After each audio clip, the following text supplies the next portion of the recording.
Yes, वैसे chapter number 2 है। Topic बताइए कौन सा चलेगा आज इसमें। आई थिंक चैप्टर 2 के अंदर पेज नंबर 214 निकालिए। Take out page number 214।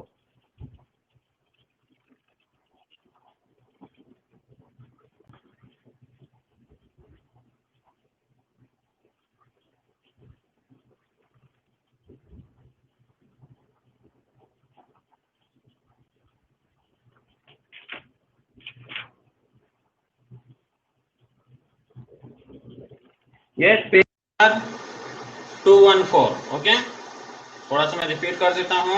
Fighting for equality, यहाँ से आज हम डिस्कस करेंगे कि ओनली 2 पॉइंट्स बच रहे हैं, फिर टाइम बच जाएगा अपने पास में, तो यहाँ से हम पढ़ लेते हैं, थोड़ा हम रिकॉल कर लेते हैं। Okay, fighting for equality.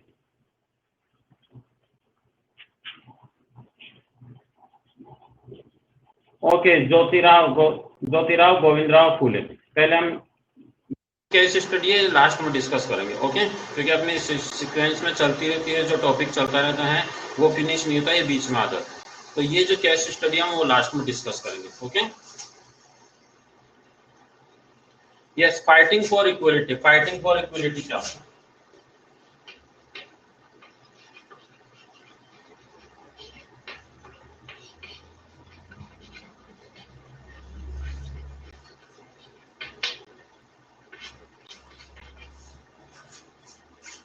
Equality means है समानता, तो समानता के लिए संघर्ष। ओके, किसके लिए संघर्ष? समानता के लिए संघर्ष। जैसे कि आपने देखा होगा गांधी जी हैं, है? तो गांधी जी का इनके जस्ट ऊपर वाला जो पॉइंट था वो आज पहले हमने डिस्कस किया था।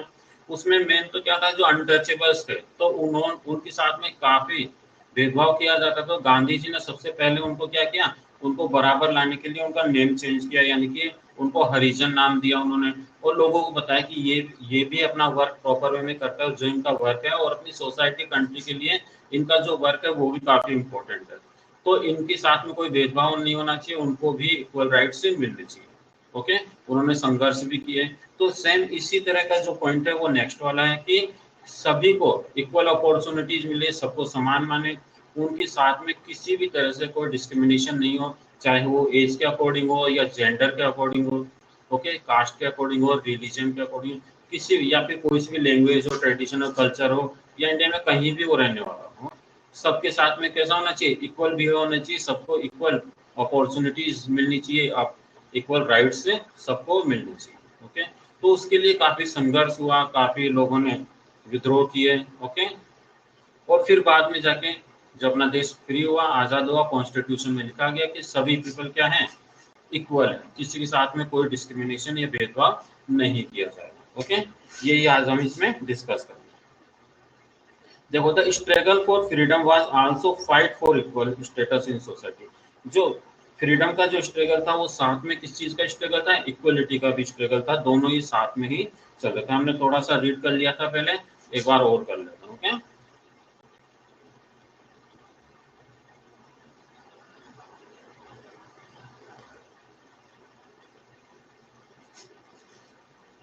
The under privilege section. तो अंडर प्रिविलेज सेक्शन कौन से थे, जो बैकवर्ड सेक्शन थे। ओके, तो बैकवर्ड सेक्शन में कौन से आते हैं, जो एससी है, एसटी है, या जो हरिजन है, ओके, या फिर वुमेन है, ये सभी बैकवर्ड सेक्शन में माने जाते हैं। Section wanted equal access to all resources and opportunity. तो वो भी क्या चाहते थे कि बाकी जो लोग हैं, जो हाई लेवल के लोग हैं या हाई कास्टेस के जो लोग हैं, उनको जैसे राइट्स मिलते हैं, या फिर मेन को जैसे राइट्स मिलते हैं, तो वुमेन को भी वैसे मिलने चाहिए, और जो बैकवर्ड क्लासेज है उनको भी वैसे ही राइट्स मिलने चाहिए। Women demanded education. तो वुमेन भी एजुकेशन के लिए डिमांड करने लगी कि उनको भी पढ़ने का अधिकार होना चाहिए, और उनको भी मेन के अकॉर्डिंग ही, मेन के इक्वल ही राइट्स मिलने चाहिए। Respect and dignity. Peasants and tribals wanted to free themselves from the clutches of ruthless landowners। और जो peasants थे, किसान थे, या जो tribals थे, आदिवासी थे, वो भी ये चाह रहे थे कि जो लैंड ओनर्स उनके चंगुल में जकड़े हुए, तो उनको भी वहां से आजादी मिलनी चाहिए। And money landers. Money landers वो होते हैं जो साहूकार रहते हैं, जो कि लोगों को ब्याज पर पैसा देते हैं, और फिर वो ब्याज नहीं चुका पाते, उनकी लैंड जो रहती है उनको अपने अंडर में कर लेते हैं, तो उनसे भी उनको छुटकारा चाहिए था। ओके, क्योंकि उनकी वजह से उनकी लाइफ जो है वो काफ़ी मिजरेबल हो रही थी, काफ़ी उनको प्रॉब्लम्स क्रिएट हो रही थी, क्योंकि वो पैसा चुका नहीं पा रहे थे। Okay,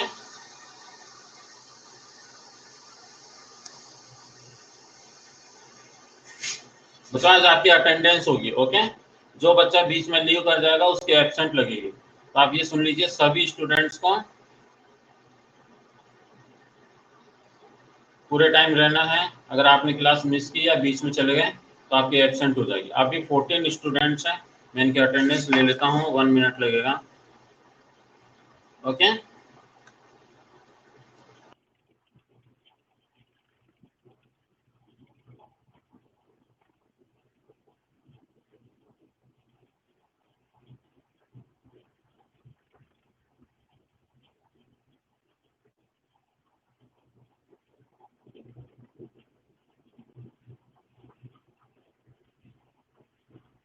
yes.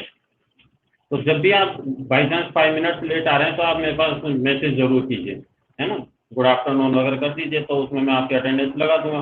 Okay, but time का फिर भी आप ध्यान रखेंगे कि 2-3 मिनट से ज़्यादा नहीं होना चाहिए। ओके, तो अभी तो मैंने आपकी ले ली अटेंडेंस, ये स्कूल के रजिस्टर में मेंशन होगी, इसलिए आप प्रॉपर टाइम से अपनी क्लास लिया कीजिए। Yes, the people who wrote down the constitution were aware of inequalities existing in the society। जिन्होंने कॉन्स्टिट्यूशन लिखा, उसमें जो ड्राफ्टिंग कमेटी थी उसके जो हेड थे वो भीमराव अम्बेडकर थे, और भी कई उसमें मेंबर्स थे। तो उनको पता था कि अपने जो इंडिया है, अपने इंडियन सोसाइटी, इसमें काफ़ी ज़्यादा डिस्क्रिमिनेशन है, काफ़ी इसमें जो है काफ़ी एविल्स है, इनइक्वलिटीज काफ़ी है। तो ये उनके सामने मेन प्रॉब्लम थी, और वो चाहते थे कि ऐसा बाद में नहीं हो। Many people like Dr. Ambedkar unfortunately had first-hand experience of discrimination। तो डॉक्टर अम्बेडकर थे जो कि लोअर कास्ट से बिलोंग करते थे। ओके, तो उनको भी इसका आइडिया था कि किस तरह से उनके साथ में भेदभाव होता था, क्लास में उनके साथ में किस तरह से मिसबिहेव किया जाता था, तो उनको पर्सनल उसका एक्सपीरियंस था। Therefore, while framing the constitution, they had the vision of India wherein every individual is treated equally। तो उनका जो मेन एम था वो यही था कि आफ्टर इंडिपेंडेंस और कॉन्स्टिट्यूशन बने तो उसके बाद में सभी लोगों को इक्वल राइट्स मिले, किसी के साथ में कोई भेदभाव नहीं होना चाहिए। The constitution of India provides the following. अब देखते हैं अपन यहाँ से आज जो स्टार्ट हो रहा है कि अपने जो इंडियन कॉन्स्टिट्यूशन है उसके अंदर क्या चीजें की है। अब इंडियन कॉन्स्टिट्यूशन काफी लॉन्ग है, काफी उसके फीचर्स है, काफी विशेषताएं उसकी, बट अपने जो इसमें है वही हम डिस्कस करेंगे। ओके, ये तो आपको पता होगा ना कि भारतीय संविधान कब लागू हुआ। ओके, एक्शन में वो कब आया, बताइए कब आया।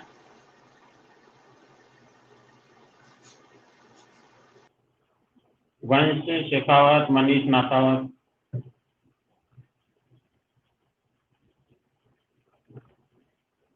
यस, और डेट बताइए मनीष।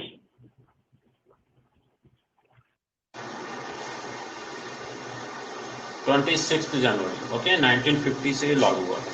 बनी उससे पहले गया था उसकी एक, और ये बाद में लागू किया गया, तो उसकी एक स्टोरी है, जब अपन बाद में कभी चैप्टर आएगा तब डिस्कस करेंगे। ओके, तो देखिए कॉन्स्टिट्यूशन में क्या है, equal rights have been given to all, कि सभी लोगों को इक्वल राइट्स दिए जाएं। ओके दर्शिका, तो सभी लोगों को क्या दिए जाए, इक्वल राइट्स दिए जाए, किसके साथ में कोई भेदभाव नहीं, वो हिंदू हो, मुस्लिम हो, सिख हो, ईसाई हो, जैन हो, बौद्ध हो, इंडिया में कोई सी भी जगह रहने वाला हो, किसी भी स्टेट में रहने वाला हो, उसका कल्चर कोई सा भी हो, उसकी लैंग्वेज कोई सी भी, सभी क्या है अकॉर्डिंग टू लॉ, सभी क्या है equal. Okay, and any discrimination on the basis of caste, religion, race, gender or place of birth is not allowed। उसके साथ में कोई भेदभाव नहीं किया जाएगा, उसका जन्म इंडिया में कोई से भी पार्ट में हुआ।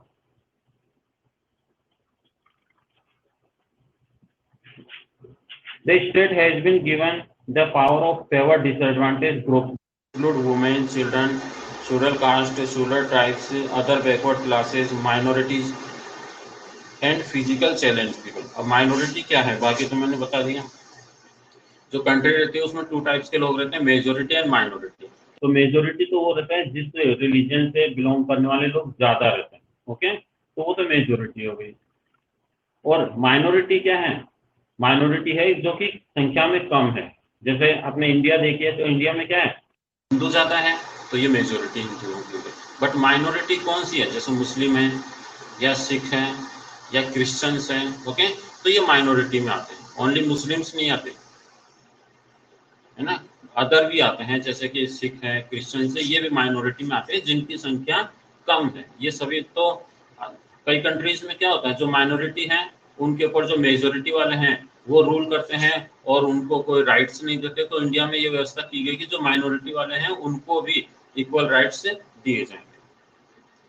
इसके अलावा जैसे शेड्यूल कास्ट है, शेड्यूल ट्राइब्स हैं जिन्हें हम SC/ST कहते हैं, या OBC है means other backward classes, full form भी आपको आनी चाहिए, या फिर वुमेन है, चिल्ड्रन है, सभी को इक्वल राइट्स दिए गए। इसके अलावा जो फिजिकल चैलेंज्ड पीपल है, फिजिकल चैलेंज्ड पीपल ये है कि मान लीजिए वो उनके वो नॉर्मल नहीं है, एबनॉर्मल है, फिजिकली या मेंटली, है ना, वो हैंडीकैप है, या इस तरह के जो लोग हैं, या जो बोल नहीं पाते, सुन नहीं पाते या देख नहीं पाते, तो उनको भी इक्वल राइट्स दिए गए हैं। उनके लिए कुछ स्पेशल जो हैं रूल्स बनाए गए हैं, लॉज बनाए गए हैं, स्पेशल उनकी तरफ विशेष ध्यान दिया जाता है, ओके, जिससे कि वो अपना इंप्रूवमेंट कर सके। All Indians are equal in the eye of the law, सभी इंडियंस चाहे वो कोई सी भी जगह रहने वाले हो, कोई सी भी जगह का मतलब है कोई सी भी स्टेट में रहने वाले, ओके, कोई से भी रिलीजन को बिलोंग करते हो, कोई सी भी लैंग्वेज होते हो, सभी को equal right. Kunal Gujar, very good, बिल्कुल राइट आंसर दिया आपने, 1950, ठीक है, पर बहुत देर पहले पूछा। All Indians are equal in the eye of law. Nobody should be ill-treated in the name of caste, religion, gender, etc. किसी के साथ में etc में etc, बट मैं किसी बोलता हूँ, ओके, तो कास्ट के हिसाब से या रिलीजन के हिसाब से या जेंडर के हिसाब से या उसके नेम के हिसाब से किसी के साथ में भी कोई भेदभाव नहीं किया जाएगा। Practising untouchability is not allowed in our country. और छुआछूत, अनटचेबिलिटी को हिंदी में बोलते हैं छुआछूत, कि जैसा आपने देखा कि लोअर कास्ट है या शूद्र हरिजन जो अपन जिनको बोलते हैं, ओके, तो वो अपने टच नहीं होना चाहिए, उनसे दूरी बनाकर रखना है, उनके साथ में अच्छा व्यवहार नहीं करना है, बातचीत नहीं करनी है, उनसे दोस्ती नहीं करनी है, और उनको इस तरह से शो करवाना है कि आप क्या हो, लोअर कास्ट के लोग हो, आपका वर्क अच्छा नहीं है, तो ये भी क्या है, इलीगल है और ये अपराध माना जाता है, तो ऐसा नहीं करना चाहिए। तो अनटचेबिलिटी को अपने कंट्री में अलाउ नहीं किया गया है। Everyone is free to purchase the occupation of their choice and settle in any part of the country, कि एनी पर्सन, इंडिया में कोई भी कहीं भी रहने वाला है तो कहीं भी जाकर वो क्या कर सकता है, अपना रोजगार कर सकता है, अपनी आजीविका चला सकता है, कोई भी वो सर्विस कर सकता है, वर्क कर सकता है, जो कि अकॉर्डिंग टू कॉन्स्टिट्यूशन और लॉ क्या हो, राइट, ओके। इसके अलावा वो क्या कर सकता है, कंट्री में कहीं भी जाकर वो रह सकता है। पहले जम्मू कश्मीर में नहीं रह सकते थे, बट अब वहां भी वो रह सकते हैं, ओके, कोई सा भी ऑक्यूपेशन कर सकते हैं, ऑक्यूपेशन मीन्स व्यवसाय। There is also provision of protection from any form of exploitation. Exploitation means होता है शोषण, कि कोई भी व्यक्ति, कोई भी फर्म या एनीवन, कोई भी हो, वो किसी का शोषण नहीं कर सकता। शोषण मीन्स होता है इलीगल तरीके से उसका फायदा उठाना, जैसे कि आपके पास कोई वर्क कर रहा है और उसको पेमेंट नहीं देना, तो एक्सप्लॉइटेशन है, ओके। इसके अलावा उसको जबरदस्ती कोई काम करवाना, वो भी एक शोषण है। या जो छोटे बच्चे हैं, ओके, 14 ईयर से बिलो जो है, उनको भी कोई फैक्ट्री कारखानों में भेजना, वो भी क्या है, एक्सप्लॉइटेशन है। तो इस तरह से डिफरेंट टाइप्स के एक्सप्लॉइटेशन होते हैं, ये भी बैन किया गया, okay. For example, children below 14 years of age can not be engage in doing work. इस 14 ईयर्स के बच्चों को कोई कारखाना है, फैक्ट्रियां हैं, तो इनमें वर्क पर नहीं लगाया जा सकता। आगे बात समझ में। और जो मेन है, वुमेन है, तो आपने देखा होगा मेन को सेम वर्क है बट उनको ज्यादा पेमेंट मिल रही है, सेम वर्क के लिए वुमेन को कम मिल रही है, तो ऐसा भी नहीं होना चाहिए। इक्वल वर्क है तो इक्वल ही उनको वेजेस मिलने चाहिए। Payment of wages should be equal as per the quantity of work. Payment equal होना चाहिए। तो इक्वल का मतलब ये नहीं कि सभी को इक्वल पेमेंट मिले।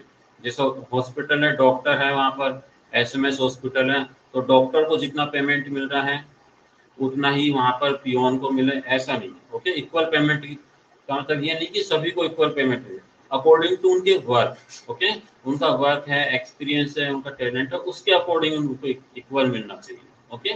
ये मतलब रहता है इक्वल पेमेंट का। Okay, since India is secular country, everybody is free to follow the religion of their choice and celebrate their festival।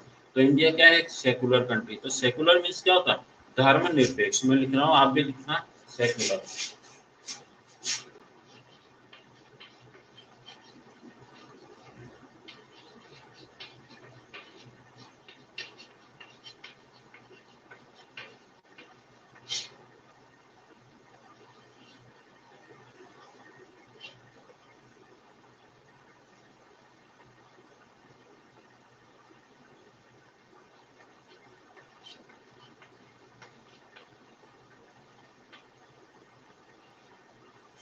धर्मनिरपेक्ष, ये आप लिखिए सेकुलर के ऊपर, अंडरलाइन करके सेकुलर के ऊपर धर्मनिरपेक्ष।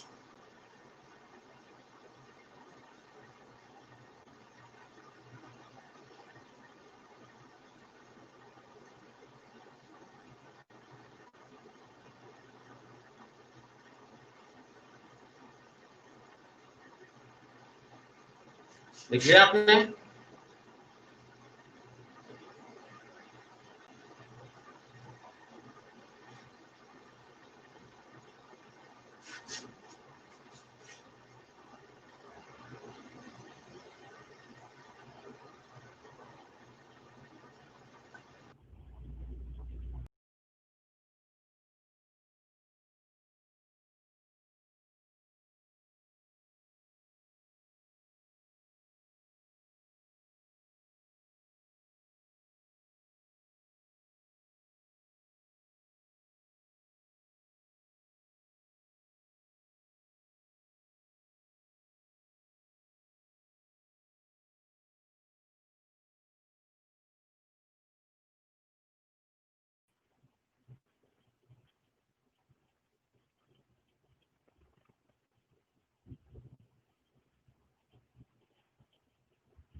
यस। तो देखिए धर्मनिरपेक्ष क्या होता है, सेकुलर क्या था कि अपनी जो कंट्री है उसका कोई राष्ट्रीय धर्म नहीं है। ओके, अपन सोचते हैं कि हिंदू राष्ट्र, ऐसा नहीं है। अपने यहाँ पर सभी जो और रिलीजन्स हैं तो उनको सभी को इक्वल राइट्स मिले हुए हैं, और सभी अपने अकॉर्डिंग किसी भी धर्म को अपना सकते हैं। उसके अकॉर्डिंग ही वो अपना जो है वो कल्चर अपना नोट कर सकते हैं, उसके अकॉर्डिंग वो रह सकते हैं, उनके फेस्टिवल्स वो मना सकते हैं। किसी के साथ कोई जबरदस्ती नहीं है और किसी के साथ कोई भेदभाव भी नहीं। सभी लोगों को क्या है, इक्वल राइट्स। ओके, क्लियर है? तो उसे हम बोलते हैं धर्मनिरपेक्ष देश या फिर सेकुलर कंट्री, कि ऑल रिलीजन जो है उनको इक्वल राइट्स हैं और अपनी कंट्री का कोई नेशनल रिलीजन नहीं। Okay, when we respect every individuals we can coexist without any conflict। जब हम एक दूसरे का रेस्पेक्ट करेंगे, सभी को इक्वल राइट्स देंगे,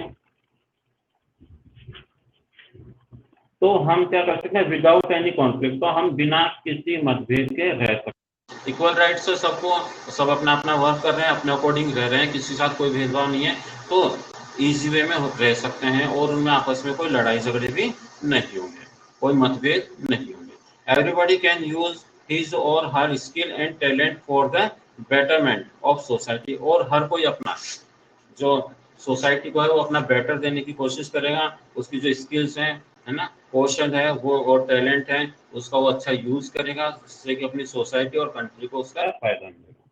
When people are discriminated against, they tend to go aggressive and unhappy, they eventually affect the unity of the country। लेकिन जब पीपल इसके अगेंस्ट में हो जाते हैं, एग्रेसिव हो जाते हैं, अनहैप्पी हो जाते हैं किसी रीजन से, तो उसका डायरेक्ट जो नेगेटिव इफेक्ट है वो अपनी सोसाइटी पर पड़ता है और अपने देश पर भी पड़ता है, और अपनी जो देश की जो एकता है वो उसको भी खतरा उत्पन्न हो जाता है। तो सभी लोगों को क्या होना चाहिए, मिलजुल कर रहना चाहिए, यूनिटी में रहना चाहिए। और जो इस तरह के जो जो अनटचेबल्स है या कास्ट के अकॉर्डिंग जो डिस्क्रिमिनेशन है या रिलीजन के अकॉर्डिंग जो डिस्क्रिमिनेशन है, इन सबको छोड़ना चाहिए, जिससे कि अपना देश क्या हो सके, एक रह सके और अपना देश इंप्रूवमेंट या डेवलपमेंट कर सके। ओके, अब नेक्स्ट अपना टॉपिक है the constitution and fundamental rights. अब ये बताइए, आपको यहाँ तक क्लियर है सब? अभी जो हमने डिस्कस किया उसमें कुछ पूछना है?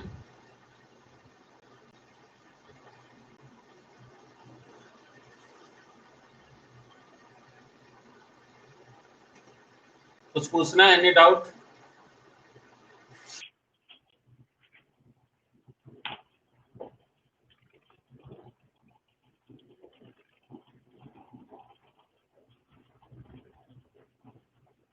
ओके, वेरी गुड, कोई प्रॉब्लम नहीं है।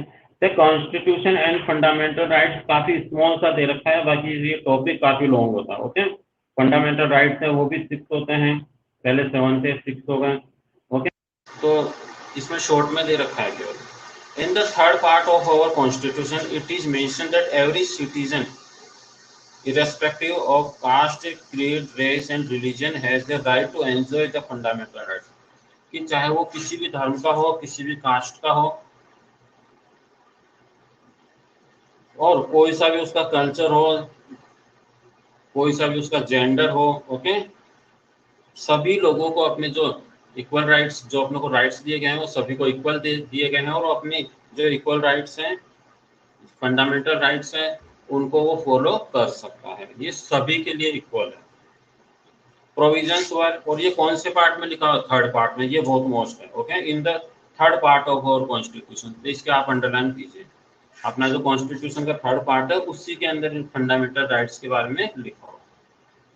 Okay, provisions were made in the constitution for the protection of rights of schedule caste, schedule tribes. ये जो शेड्यूल कास्ट लिखी है आप इसके ब्रैकेट में लिखिए एससी, अंडरलाइन करके, शेड्यूल कास्ट यानी कि SC. Okay, schedule tribes ST. कई बार आप देखते होंगे, सुनते होंगे कि एसटी एससी, तो फुल फॉर्म ये होती है उसकी। एंड अदर बैकवर्ड क्लास, इनको हम ओबीसी कहते हैं। ओके, माइनॉरिटीज बता दिया आपको, माइनॉरिटीज जो कि जिनकी संख्या देश में कम है वो माइनॉरिटीज में आती है। एंड फिजिकल चैलेंज, जो कि शारीरिक रूप से सक्षम नहीं है, कुछ उसमें वीकनेस है, कुछ कमी है, वो कहलाते हैं physical challenge. Okay, to respect India's diversity, certain provisions were made to fight all kinds of discrimination. तो चाहे वो किसी भी कास्ट को, सबको इक्वल राइट्स हैं, और सभी को क्या है, अपनी जो डाइवर्सिटी है उनको, उनका रेस्पेक्ट करना चाहिए, और जो भी डिस्क्रिमिनेशन है, जिसके आधार पर भी अपने देश में लोगों के साथ में आपस में भेदभाव होता है, उसके अगेंस्ट में फाइट करनी चाहिए, और ऐसी बुराइयों को देश से हटाना चाहिए। ओके, तो ये अपना चैप्टर कंप्लीट हुआ।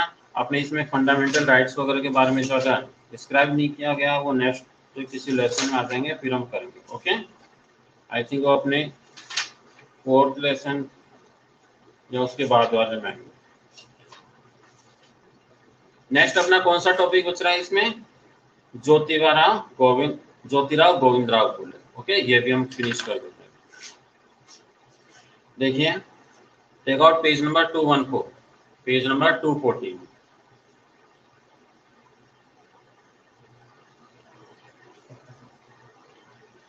निकाल लिया आपने? ज्योतिराव गोविंदराव फुले occupies a unique place among the social reformer of Maharashtra. ये महाराष्ट्र के एक सोशल रिफॉर्मर थे, यानी कि समाज सुधारक थे। Okay, he revolted against the unfair caste system under which millions of people have suffered since ages। और इन्होंने क्या किया, जो लो क्लासेस थी, बैकवर्ड क्लासेस थी, जो कि टाइम से सफर थी, उनके साथ में भेदभाव किया जाता था, उनको राइट्स नहीं दिए जाते थे, उनको सोसाइटी से बिल्कुल अलग रखा जाता था। ओके, जो अपना इम्प्रूवमेंट या डेवलपमेंट नहीं कर पा रहे थे, और इन्हीं कारणों से उनको वो वर्क करना पड़ता था जो नहीं करना चाहते। तो उनके अगेंस्ट में, ओके, ऐसे जो रूल्स थे या उसके अगेंस्ट में इन्होंने आवाज उठाई। ये महाराष्ट्र के रहने वाले थे, Jyotirao Phule. An incident related to caste-based discrimination which occurred in 1848 motivated him to fight for the right of the untouchable। तो इनके साथ में ऐसा कोई इंसिडेंट हो गया, या इन्होंने कुछ ऐसी घटना देखी 1848 के अंदर, जिससे कि इनको मोटिवेशन मिला, और इन्होंने जो कास्ट बेस्ड जो सोसाइटी थी उसका इन्होंने विरोध किया, और जो अनटचेबल्स थे, बैकवर्ड क्लासेस थी, उनके विकास के लिए इन्होंने काम करना शुरू किया। ओके, ज्योतिराव फुले's फादर वाज वेजिटेबल वेंडर। इनके जो फादर थे वो कौन थे? सब्जी विक्रेता थे। वेजिटेबल वेंडर्स का मतलब क्या हो गया? सब्जी विक्रेता। One Jyotirao was invited to wedding of one of his Brahmin friends. तो एक बार इन्होंने, कोई शादी थी इनके परिवार में, निकाल लिया कुणाल गुजर। अब आपने वो तो निकला हुआ ही था, वही पेज तो था, इधर 215 में थे अपन, ये 214 में, और मैंने लगभग 1 पैराग्राफ फिनिश कर दिया, दूसरा भी आधा हो गया, और आपने अब पेज निकाला।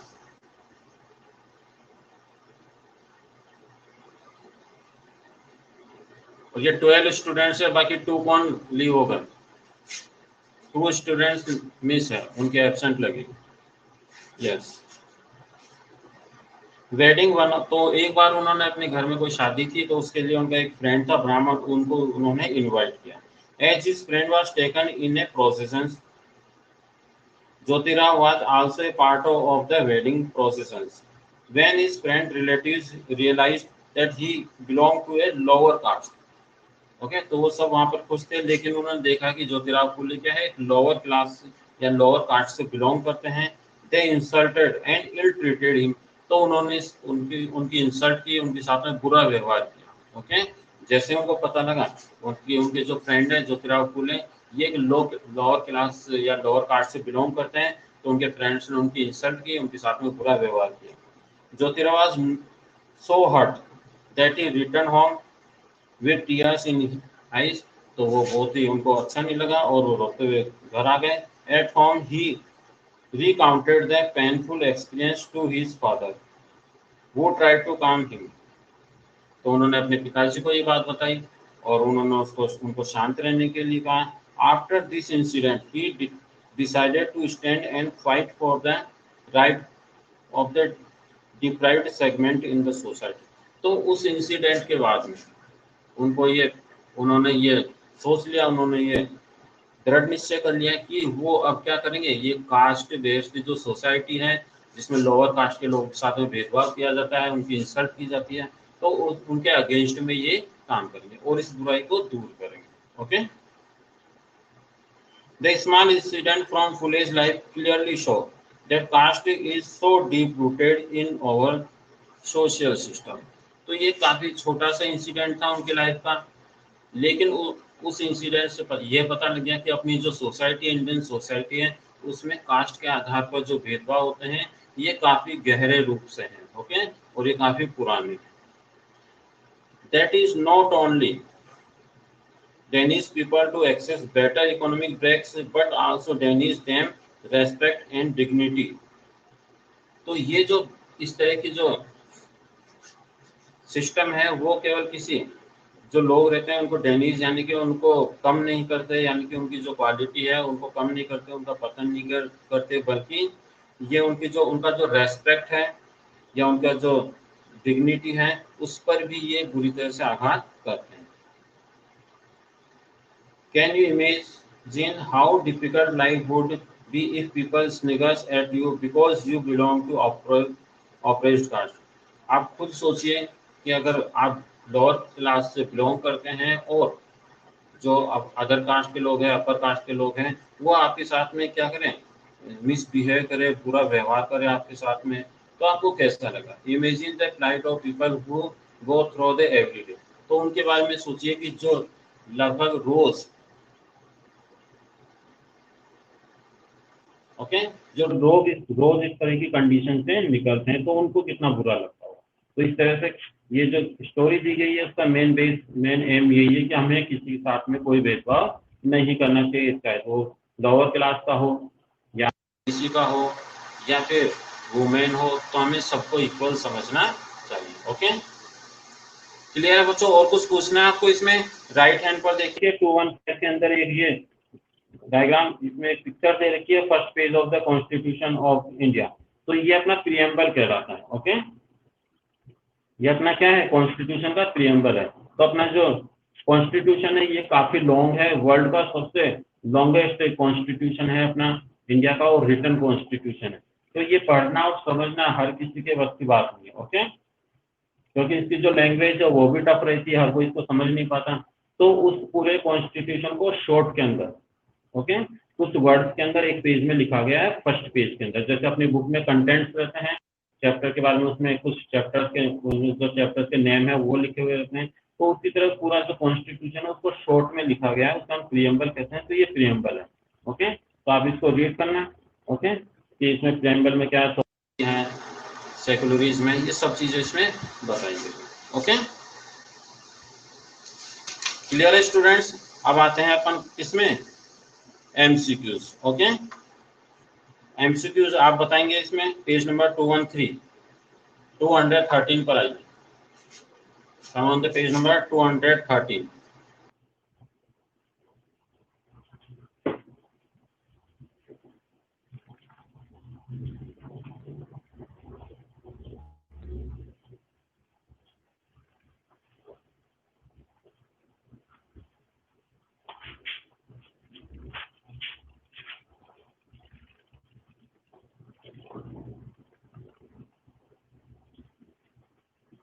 Yes, question 1.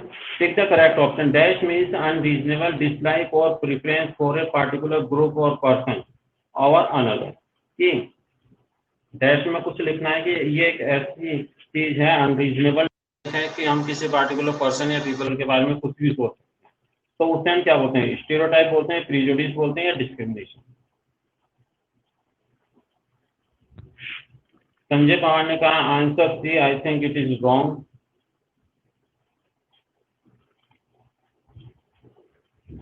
संजय पवार का तो रॉन्ग है।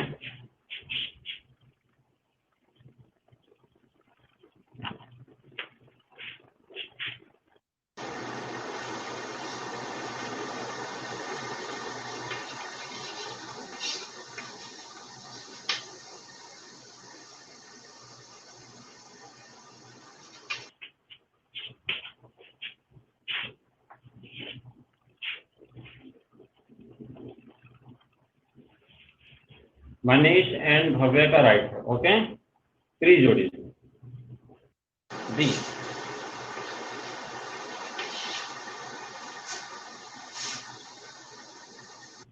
Second stereotype is a bunch of, ये तो बिल्कुल राइट है क्योंकि आपके इसी पेज में बिल्कुल ऊपर लिखा हुआ है राइट हैंड पे corner. Very good. Trade means होता है लक्षण।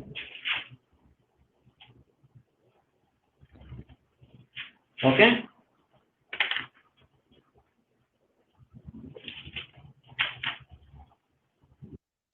Next page number 250।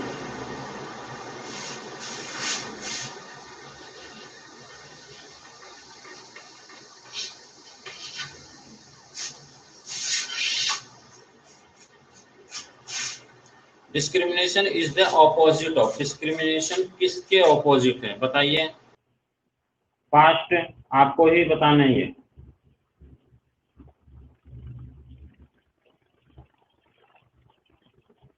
Very good. देखिए इनइक्वलिटी तो ऐसे नहीं हो सकता, प्रीजुडिस ऐसे नहीं हो सकता, मीन्स क्या बता? इक्वलिटी। ओके, तो इक्वलिटी में आइए फर्स्ट का।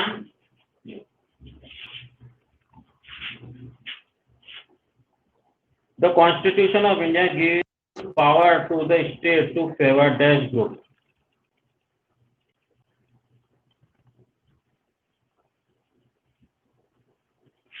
बताइए इसमें क्या आएगा?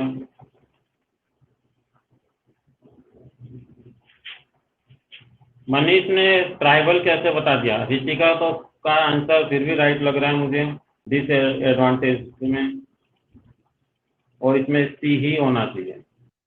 मनीष नाथावत, आपने कहां से फाइंड किया answer? Tribal.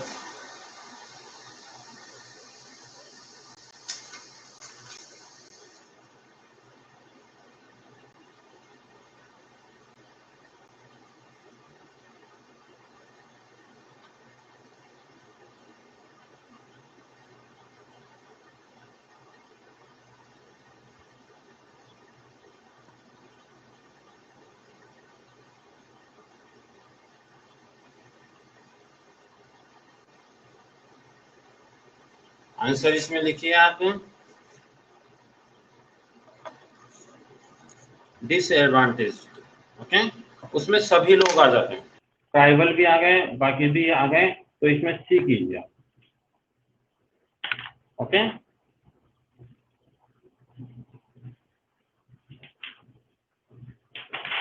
Very good. Next page number 216।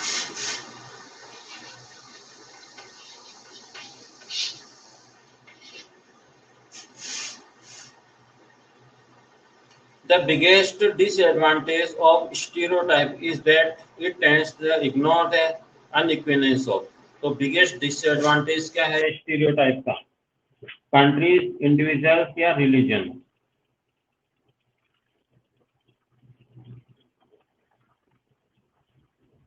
Very good. Individual. B.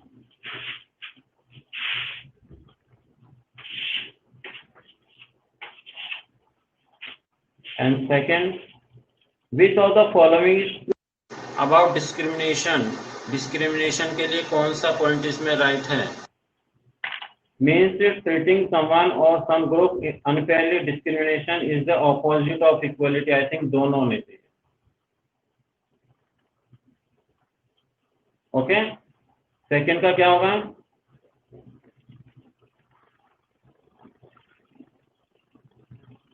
Very good. Both A and B. Both A and B.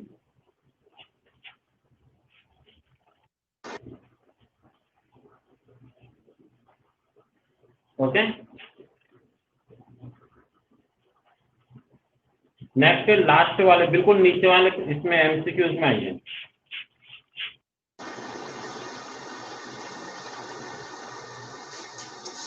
बिल्कुल जो नीचे है एमसीक्यूज इसी पेज में उस पर आइए. The girls are soft hearted and cry easily. Boys don't cry. This is an example of stereotype, prejudice या कास्ट सिस्टम. बताइए.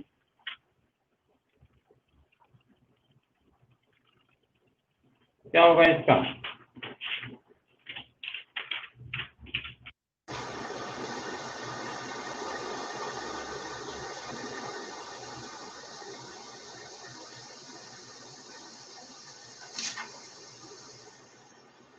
स्टीरियोटाइप.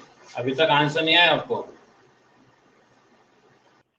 Very good. ऋतिका को पता है. ऋतिका को पता है बिकॉज ऋतिका भी एक गर्ल है. Girls are soft hearted and cry easily. तो ऋतिका भी क्लास में रोती थी. ओके. थोड़ा सा डांटते ही, तो इसलिए आंसर स्टीरियोटाइप होगा. ओके है ना Ritika? Okay.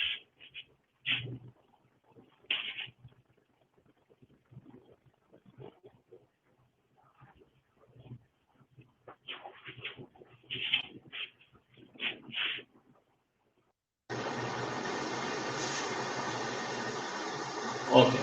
Very good Ritika. Next answer दीजिए. Which of the following respects India's diversity? Which of the following respects India diversity? Practicing untouchability is not banned. All Indians are equal in the eye of law. No one is free to follow the religion. So which of the following respect India's diversity? All Indians are equal in the eye of law. Okay, means B. Very good. Answer B.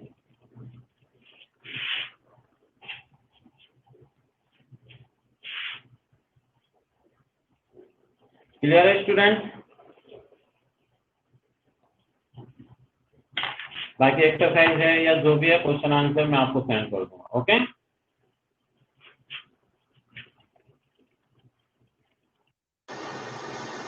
Only 9 students बचे हैं.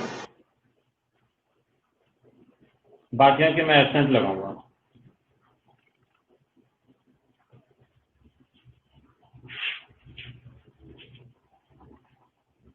Match the following मैं आपको send कर दूंगा. Okay. Match the following है और identify है, question answer है, ये सब मैं सेंड करूंगा. ओके.